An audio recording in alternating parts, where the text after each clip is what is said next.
The Man Beneath the Dock. Part 1. My name is Ryan, and this happened in October of 2022. I've never told this story publicly before because even now, years later, I still don't know exactly what we encountered that weekend. I live in Portland, Oregon, and at the time, I was 31 years old. My girlfriend Emily was 28. We had been together for almost 4 years and desperately needed a break from city life. Work had been stressful. Everything felt repetitive. Wake up, drive to work, come home, sleep, repeat. So when Emily found a secluded Airbnb cabin on the Oregon coast near a tiny town called Yachits, we booked it immediately. The listing looked perfect. The cabin sat on a cliff overlooking the Pacific Ocean. No neighbors, no traffic, just trees, waves, and silence. The photos showed a cozy wooden house with huge windows facing the water. There was even a private dock extending into a small inlet below the cliff. The owner claimed it was one of the most peaceful places on the coast. That should have been our first warning. The people who advertise absolute peace are usually hiding something. We arrived on Friday afternoon after a 3-hour drive. The road leading to the property was narrow and winding. Dense forests surrounded us on both sides. Towering spruce trees blocked most of the sunlight. By the time we reached the cabin,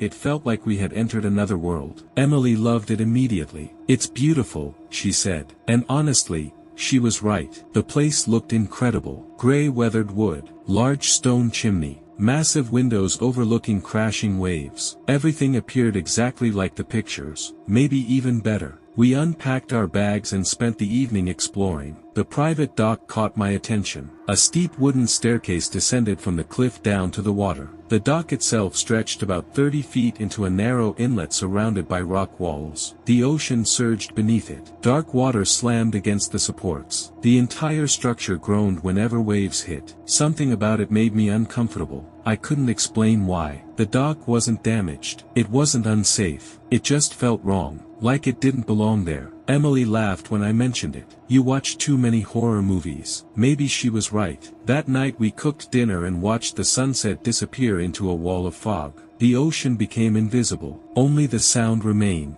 Waves crashing endlessly in darkness. At around 11 o'clock, we went to bed. The master bedroom faced the water. I remember lying awake listening to the ocean. Then I heard something else. A metallic sound. Clang, clang, clang. It seemed distant, faint, almost lost beneath the waves. I sat up. Emily was asleep. The sound continued. Clang, clang, clang, like metal striking wood. Slow, rhythmic, coming from below the cliff, coming from the dock. I got out of bed and walked to the window. Outside was complete darkness. I couldn't see anything. The fog had swallowed everything beyond a few feet. Yet the sound continued. Clang, clang, clang, for nearly 10 minutes. Then it stopped. Suddenly, completely. I stood there another minute listening. Nothing, only waves. Eventually I convinced myself it was part of the dock moving with the tide. Then I went back to sleep. The next morning seemed normal. We spent the day hiking nearby trails. The weather was perfect. Bright blue sky, cool ocean breeze. Everything felt peaceful again. By evening I had almost forgotten about the strange sound. Almost. After dinner we decided to walk down to the dock and watch the sunset. The tide was low. The water below looked dark green. As we reached the end of the dock, Emily noticed something floating beneath it. At first we thought it was driftwood. Then the object rolled slightly. A face appeared. I nearly jumped backward. It wasn't a person. It was a mannequin head. Pale white plastic. No hair. No eyes. Just empty sockets staring upward. The thing bobbed gently beneath the dock. Emily looked disturbed. "That's creepy," I nodded. "Very creepy." A wave pushed the head against one of the support beams. Then it drifted away, slowly disappearing beneath the structure. Neither of us wanted to stay there anymore. We headed back toward the cabin. As we climbed the stairs, I glanced behind us. For a split second, I thought I saw movement beneath the dock. A dark shape, human-sized, standing in the water, watching us. Then another wave crashed through the inlet. The figure vanished. That night the metallic sound returned. Except this time it was louder. Much louder. Clang, clang, clang. I checked my phone. 2:17 a.m. The sound echoed through the cabin. Emily woke up too. "What is that?" "I don't know." We listened together. Clang, clang, clang. Then something new happened. A voice, very faint, barely audible, coming from outside. At first I thought it was the wind, then I heard it again. A man speaking, slowly, calmly, somewhere below the cliff. Emily heard it too. Her face immediately went pale. "Did you hear that?" I nodded. The voice continued. We couldn't understand the words, only the tone, a low murmur, like someone having a conversation, alone, at 2 in the morning, on our private dock. The realization made my stomach twist. I grabbed a flashlight. Emily begged me not to go outside. For once, I agreed. Instead, we locked every door and turned on all the lights. The voice continued for nearly 5 minutes, then stopped. Just like the night before, silence. The next morning we contacted the Airbnb owner. His name was Walter. I asked whether anyone had access to the property. He immediately said no. No neighbors, no workers, no maintenance crews, nobody. Then I mentioned hearing someone talking on the dock.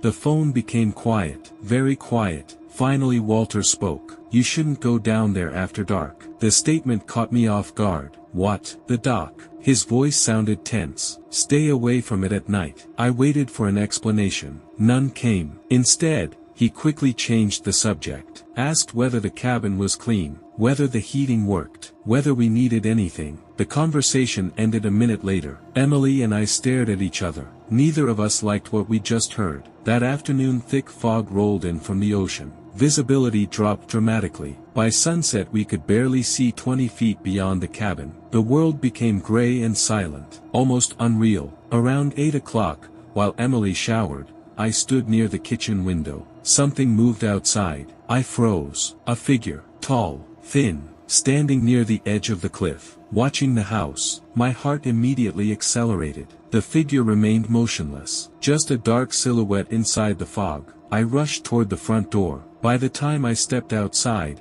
it was gone, completely gone. No footsteps, no movement, nothing, only fog. And somewhere below the cliff, clang, clang, clang, the metallic sound had started again, hours earlier than usual. As darkness swallowed the coastline, neither of us realized that the worst night of our lives had already begun. And by sunrise, we would discover what was hiding beneath the dock. The guest in cabin 17. My name is Daniel, and this happened in November of 2021. I still think about it every time I stay in a hotel, cabin, or Airbnb. Most scary stories end with answers. Mine didn't. To this day, I don't know who that man was. I don't know why he chose us. And I don't know what would have happened if I had opened the door. It started after one of the worst years of my life. I was 29 years old and working as an accountant in Phoenix, Arizona. The stress from work was overwhelming. Long hours, constant deadlines, and almost no vacation had left me exhausted. My girlfriend, Sarah, suggested we take a short trip somewhere quiet. We didn't want beaches. We didn't want cities. We wanted isolation. That decision almost got us killed. After browsing Airbnb listings for days, we found a cabin near the small town of Broken Bow, Oklahoma. The photos looked incredible. The cabin sat deep inside a forest surrounded by pine trees. A private driveway. No nearby neighbors. No traffic. No noise. Just peace. At least that's what the listing promised. We arrived on a cold Friday afternoon. Gray clouds covered the sky. The forest seemed endless. Tall pines surrounded the property in every direction. The cabin itself looked exactly like the photos. Large wooden porch, stone fireplace, big windows. Everything seemed perfect. The owner had left a welcome note on the kitchen counter. It included emergency numbers and instructions for using the fireplace. At the bottom, one sentence stood out. "Please keep all doors locked after sunset." Sarah laughed when she read it. "That's dramatic."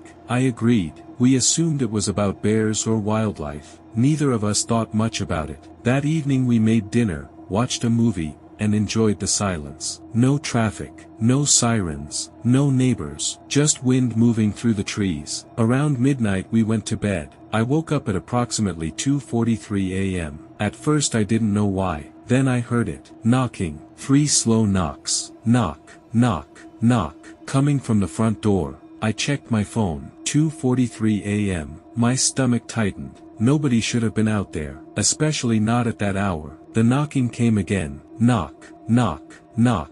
Sarah woke up. "What's that?" I shook my head. "I don't know." We listened. Silence. Then a man's voice. Soft, calm, almost friendly. "Hello." The voice came from the porch. "Can somebody help me?" Sarah sat upright. The situation immediately felt wrong. There were no nearby houses, no businesses, no reason anyone should be walking through the woods in the middle of the night. The voice spoke again. "My truck broke down. I just need to use a phone." Something about the way he spoke bothered me. The words sounded normal. The tone didn't. It felt rehearsed, like he had practiced the speech many times. I quietly approached the living room window. The curtains were closed. I moved one corner slightly. Outside stood a man, tall, wearing a dark jacket, baseball cap pulled low, hands inside his pockets. He stood completely still, not shivering, not pacing, not acting like someone stranded in freezing weather, just standing there, waiting, watching. I stepped away from the window. Every instinct told me not to open the door. The man knocked again, this time harder.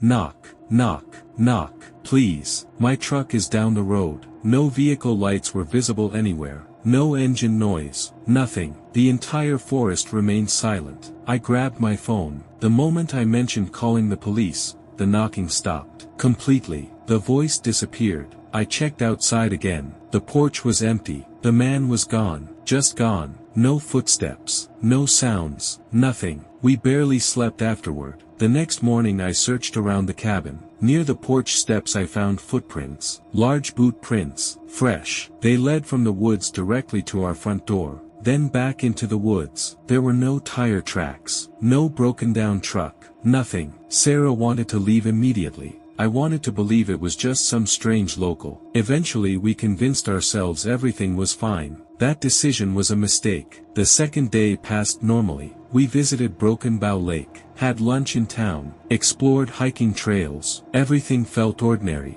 By evening our fear had started fading. Around sunset we returned to the cabin. As I unlocked the front door, I noticed something strange. A small stone sat on the porch. Underneath it was a folded piece of paper. My pulse immediately increased. I picked it up. The paper contained 4 words. "I know you're inside." No name, no explanation, nothing else, just those words. Sarah turned pale. We immediately packed our bags. But a heavy thunderstorm had moved into the area. Rain poured down. The roads were becoming dangerous. We decided to leave first thing in the morning. We locked every window and door. Then we pushed furniture against the entrances. Neither of us felt safe anymore. Around midnight the storm intensified. Rain hammered the roof. Wind shook the walls. Branches scraped against the windows. At approximately 1:58 a.m., the power went out. The cabin instantly became dark. Completely dark. Only lightning illuminated the rooms. Sarah grabbed a flashlight. I checked my phone. No signal. Not even one bar.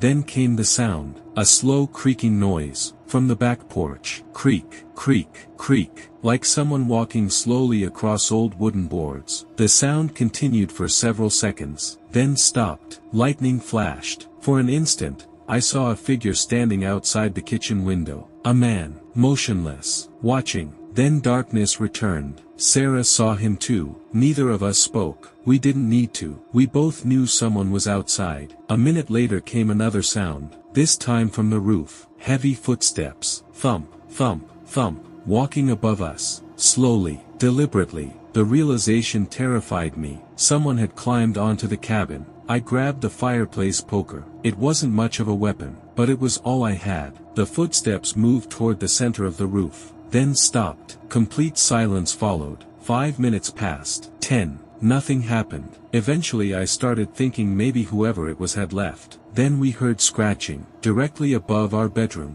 Scratch, scratch, scratch. Like someone dragging metal across wood. Sarah started crying. I couldn't blame her. My own hands were shaking. Suddenly a loud crash echoed through the cabin. Glass shattered. The kitchen window had broken. The sound felt like an explosion. I ran toward the hallway. Flashlight beam cutting through darkness. The window was destroyed. Rain poured inside. But nobody stood there. The intruder wasn't visible. Then another lightning flash illuminated the room. A muddy footprint sat on the kitchen counter. Someone had climbed inside. Someone was in the cabin. My heart nearly stopped. I searched every room. Bathroom, closets, storage room. Nothing. The intruder had vanished. Yet the footprint remained. Proof that someone had entered. We locked ourselves inside the bedroom. Pushed a dresser against the door. and waited for morning. Neither of us slept. Around 5:30 a.m., daylight finally appeared. The storm had ended. Birds began singing. Everything looked peaceful, almost normal. We rushed outside, loaded the car, prepared to leave. Then I noticed something attached to the windshield. Another note, written with black marker.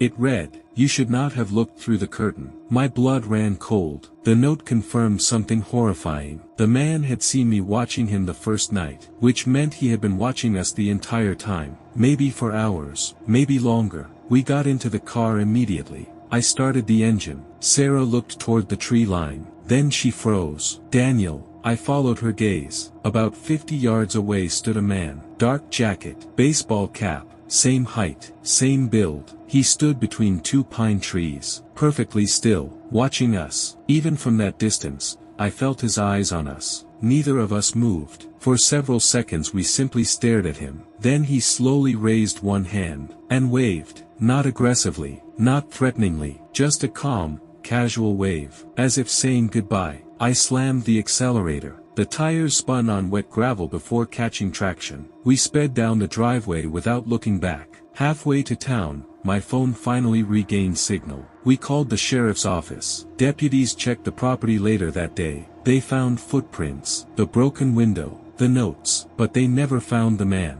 Months later, an investigator contacted me. He said several isolated cabins in southeastern Oklahoma had reported similar incidents over the previous 3 years. Late-night knocking, strange notes, someone watching from the woods. No arrests were ever made. No suspect was identified. The cases eventually went cold. Sarah refuses to stay in cabins now. Honestly, I don't blame her. Neither do I, because sometimes I wake up in the middle of the night remembering that final image. A man standing silently between the trees, watching us leave, not angry, not afraid, almost disappointed. And what scares me most isn't that he broke into the cabin. It isn't the notes. It isn't even the fact that he watched us. What scares me is this: he had every opportunity to hurt us, but he didn't, which means he may never have intended to. Maybe all he wanted was to know that we were afraid. And if that's true, then somewhere out there, hidden among lonely forests and empty roads, he may still be searching for his next cabin,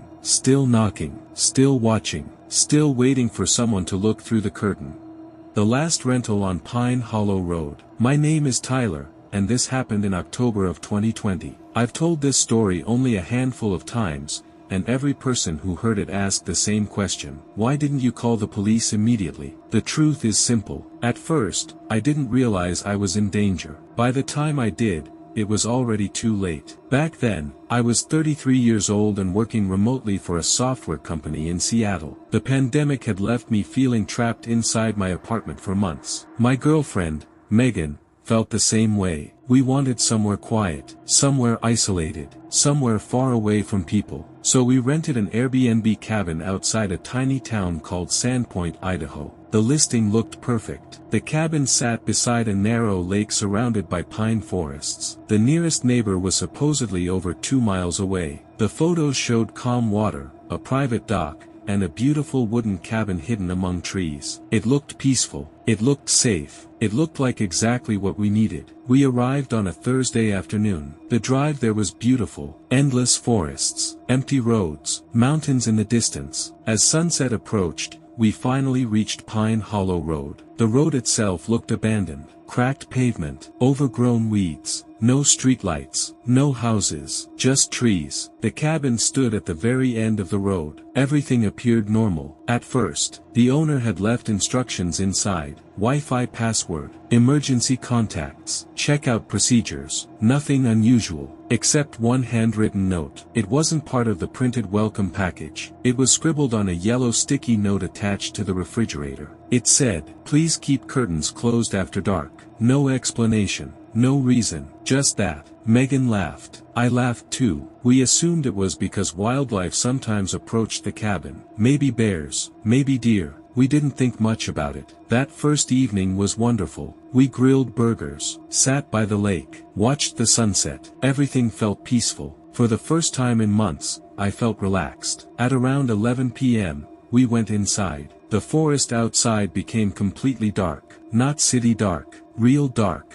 The kind of darkness that swallows everything. You couldn't see beyond the trees. The world simply disappeared. Around 1 a.m., I woke up. I wasn't sure why. Then I heard it. A splash. Somewhere outside, near the dock. I sat up, listened. Splash. Again. Slow. Heavy. Like someone walking through shallow water. I checked the bedroom window. Nothing. Only darkness. The sound continued for another minute, then stopped. Eventually I went back to sleep. The next morning everything seemed normal. No footprints. No signs of anyone nearby. We spent the day hiking around the lake. Around sunset we returned. As we approached the cabin, Megan stopped walking. "What is that?" I followed her gaze. Something hung from the wooden railing of the dock. A fishing lantern. Old-fashioned. Rusty. Definitely not ours. I walked closer. The lantern wasn't lit, but it looked recently placed there. Neither of us had seen it earlier. I searched around the dock.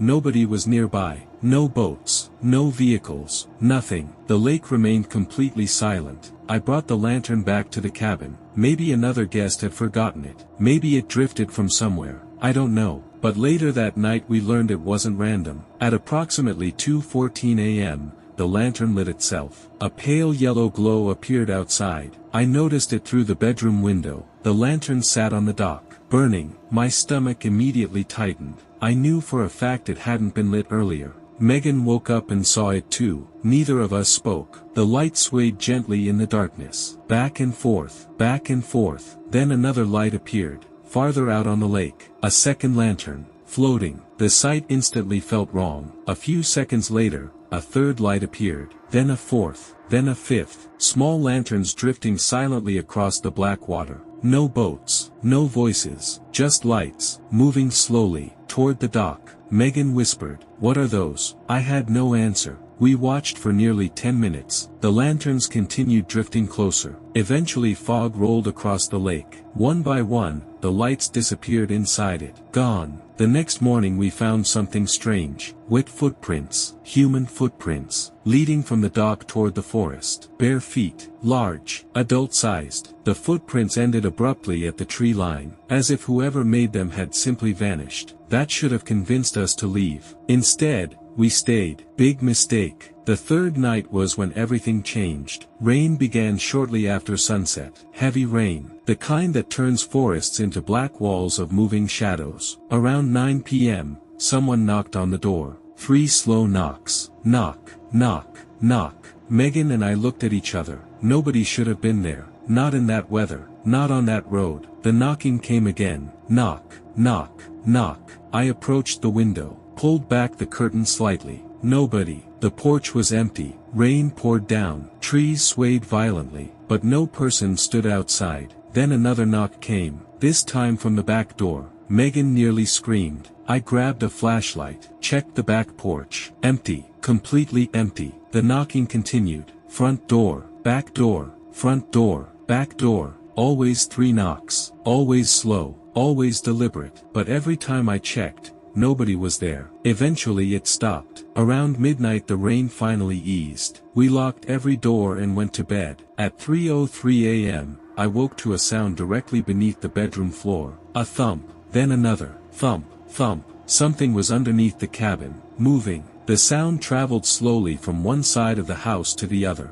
Wood creaked. Dust drifted from the ceiling. Whoever, or whatever, was beneath us sounded heavy. Very heavy. I grabbed my flashlight. My hands shook. The crawlspace entrance sat outside near the porch. Part of me wanted to investigate. A much larger part did not. The sounds continued for nearly 15 minutes, then stopped. Complete silence followed. Morning couldn't come fast enough. As soon as daylight arrived, I checked beneath the cabin. The crawlspace door stood open. Wide open. I knew it had been closed before. Inside, muddy drag marks crossed the dirt. Something had been there. Something large. Something heavy. Megan finally had enough. She wanted to leave immediately. I agreed. We packed our bags, loaded the car, prepared to leave. Then I noticed something attached to the windshield. A photograph. An actual printed photograph. My blood turned to ice. The picture showed our cabin, taken at night, from the woods. The bedroom window glowed softly. Inside the window stood me, looking outside. The photo had been taken 2 nights earlier.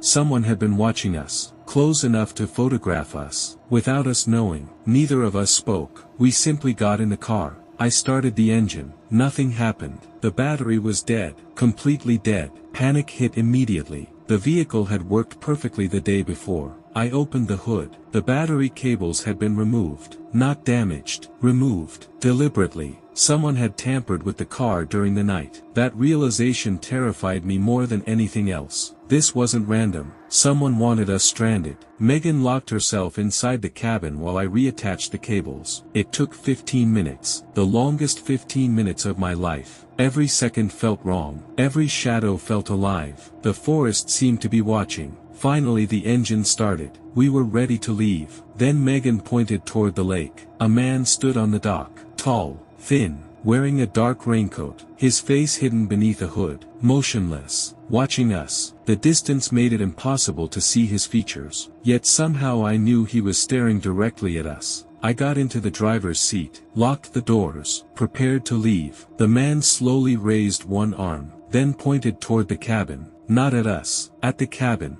For several seconds he remained frozen like that, pointing. Then he lowered his arm, turned, and walked into the fog above the lake. Not toward the forest, not toward the road, toward the water. Within seconds he disappeared completely. We left immediately, tires spraying gravel. Neither of us looked back. About 20 miles later we stopped at a gas station. I finally called the property owner. When I explained everything, he became strangely quiet. After a long pause, he asked one question. Did you see the lanterns? The question caught me off guard. I said yes. Another long silence followed. Then he sighed, and told me something I wish I'd never heard. Years earlier, before the cabin became a rental, an elderly fisherman had lived there alone. According to local stories, he disappeared one autumn night. No body was ever found, only his boat, floating empty near the dock. For months afterward, residents reported seeing lantern lights moving across the lake after midnight. Most dismissed the stories as local folklore. Eventually people stopped talking about it, but not completely. The owner admitted that several guests had reported strange lights over the years. Strange knocks, footprints, photographs. Most never returned.